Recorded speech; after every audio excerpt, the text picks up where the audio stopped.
The seemingly boundless ocean has always exerted a deep attraction, where the distant horizon represents both fears of the unknown and hopes for the future. For the European explorers of the 15th and 16th centuries, the unknown induced fears of ships falling over the edges of the earth or becoming prey to horrific sea monsters. Along with the fear were dreams of great wealth to be gained from the rich lands of China and India. As history teaches us, neither of these expectations were met. While the wealth came to some, it came not from China or India, but from previously unknown lands, peoples, and cultures whose consequences were an equal share of triumph and tragedy. As fearful of the unknown as those early mariners were, it was curiosity about what lay beyond the horizon and hope for a better future that prevailed, resulting in a dramatically expanded view of the world and humanity of itself. And it is these basic impulses that make me optimistic regarding our chances of not only surviving, but flourishing as we approach the dawning years of the 22nd century. Just as Europe was a very different place after the discovery of the New World, the world in the waning years of the 21st century will also be very different than the world we know now.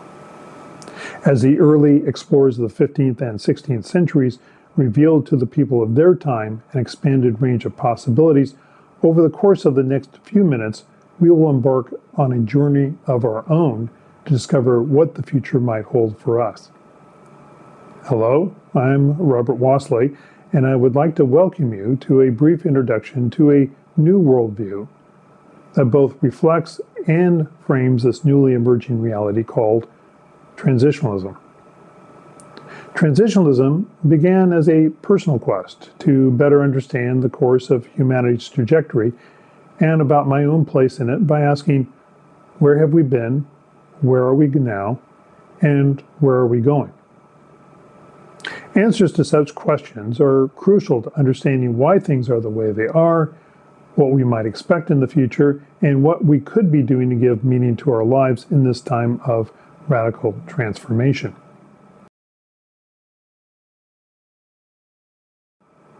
In the early years of the 21st century, humanity finds itself at a crossroad as a consequence of underlying trends and value structures and choices made over the last couple of hundred years that now present us with two general challenge categories: immediate and near future. Immediate challenges include many that are long familiar, such as growing disparity of wealth, crime, political corruption, and environmental degradation. What is unique about these chronic conditions at this time is how the severity and scope of these challenges are converging, presenting humanity with a threat of existential potential. A crucial part of any solution to such problems requires the authority and power of political and economic institutions. However, also emblematic of the times, people's trust and confidence in most all institutions has reached new lows. The second category of challenges are those of the near future, driven by developments in artificial intelligence to augment the cognitive capabilities of both human beings and robots, giving AI the ability to come to know more about the world and make our jobs safer. Nanotechnology, involving the manipulation of matter at scales of a billionth of a meter and less, will allow us to create a seemingly endless variety of material products at little or no cost. Then there is genetic engineering and synthetic biology, where DNA, RNA, and proteins will be manipulated and programmed, giving us the control of the processes of life itself to greatly benefit human health and overall well-being. Singly, any one of these developments would have wide-ranging repercussions. Together, they present a path to a future without any precedents. As with all things holding great promise, also present are dark possibilities. Through automation, artificial intelligence, and robotics will displace large segments of the working population within 2 decades. If not adequately controlled, nanotechnology could have adverse effects for human health, the environment, while the impact of genetic engineering and synthetic biology could be dire in our ability to create wholly artificial, highly pathogenic diseases or restrict individual freedom of future generations by means of mass, coercive biological manipulation.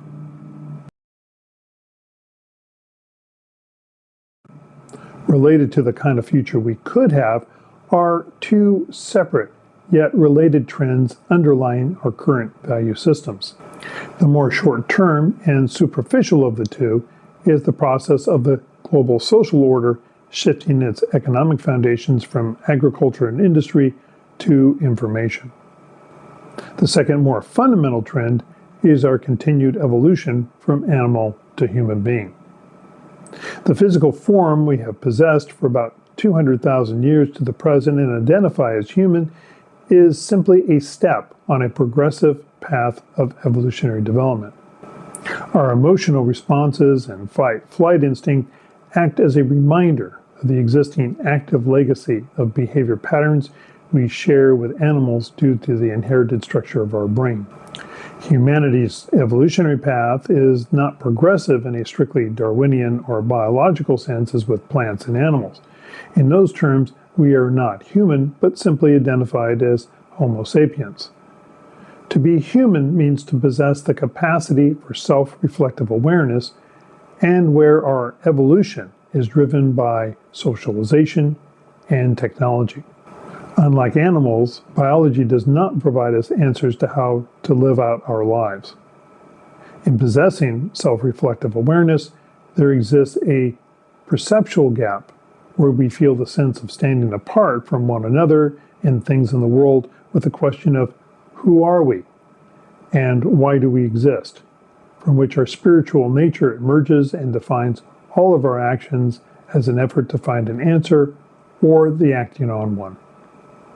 These qualities, together with imagination, formed the wellspring from which tool-making and socialization emerged, initially giving rise to the first nomadic societies, and then with the development of agriculture, urban civilization. Having dominated regions of the planet, the different civilizations have now coalesced into one civilization that spans the globe and has begun to reach into space. Understood in this way, we see our future evolutionary path is not to dead end and remain as we are, part animal, part human, but to keep pushing on in our drive to becoming more human. How the underlying trends are expressed are in the consequence of the value systems, specifically religion and liberal ideology, that frame and drive the choices we make, individually and as a society. As advocates for change, we don't suffer any illusions, fully aware that the collective attachment to what is familiar condemns humanity to a very difficult path during much of the 21st century. However, while transitionalism is critical of religion and liberal ideology, it is important to bear in mind that is not because they are thought to be without value. On the contrary, both embody what is best about being human, our spirituality and aspirations to be more than what we are. Still, it is broadly recognized that each system has both positive and negative aspects. In making them more acceptable individually, we are motivated to cherry-pick and adopt those parts we find desirable and seek to ignore those we find less so. Naturally, not everyone accepts or rejects the same parts. In either instance, this is a futile exercise. By accepting the positive aspects, one must also accept the negative, because both the positive and negative elements emerge from the same central idea. So it is the case in continuing to accept the values of religion and liberal ideology means perpetuating its evils as well as its goods. Value systems are the foundation of a set of social practices, a tool tool set, if you will, that arise out of the realities and needs of a particular social context that we utilize to make sense of our existence and negotiate living day-to-day life. When the social context changes and the previously held values and practices are no longer relevant to the new conditions, they need to be abandoned and replaced with more relevant values and practices to avoid social disintegration. This is not an indictment of any particular value system or way of life, but simply describes the essential process of social change. This process can be eased by understanding and accepting the fact there is a difference between who we think we are individually and the values we choose to identify with. To truly reject and move beyond what is wrong and build on what is right about what religion and liberal ideology has had to offer, we need to adopt a new alternative value structure. The new value structure being spoken of here is transitionalism. Transitionalism is founded on the transcendental question of meaning itself, thereby being able to act as the path to providing a new foundation on which we can form a more meaningful, positive, and realistic view of the world and ourselves. It allows us to see things, including human beings, individually and communally, as they are, dynamic and transitory, requiring that any answer to finding what is meaningful must be replaced when the appropriate time comes to do so. For this reason, it is important to avoid becoming overly attached to any particular answer. Transitionalism identifies three fundamental elements that represent everything we know: individuals, society, and the environment.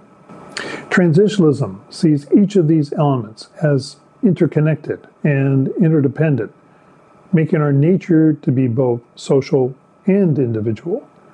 Where all human beings share the same physical, cognitive, social, psychological structure, offering the opportunity of building a unified world perspective and shared sense of community. Transitionalism promotes the principles and practices of self-actualization, a process of cultivating self-awareness to help realize a positive sense of life's meaning as a driver for individual and social betterment. Reciprocation primarily defines the relationship between individuals and society. It also defines the relationship between the environment and the needs and desires of individuals and society, where consideration for the environment must be given at least equal weight if we are going to build a sustainable future. Lastly, while respectful of the past, transitionalism does not look to it as a guide for the future. Transitionalism embodies the conditions, challenges, and opportunities of the world as it is and what it is becoming, where technology is an expression of our humanity, but not itself a solution. In pursuing transitionalism, what are we being offered and what do we gain? For individuals, this means obtaining greater awareness and understanding of self. It also means a renewal of one's connection to others and sense of control gained through an understanding of the meaning of events. For society, transitionalism serves to negotiate a path away from our fragmented present to an integrated future to build a new sense of communal vitality and oneness.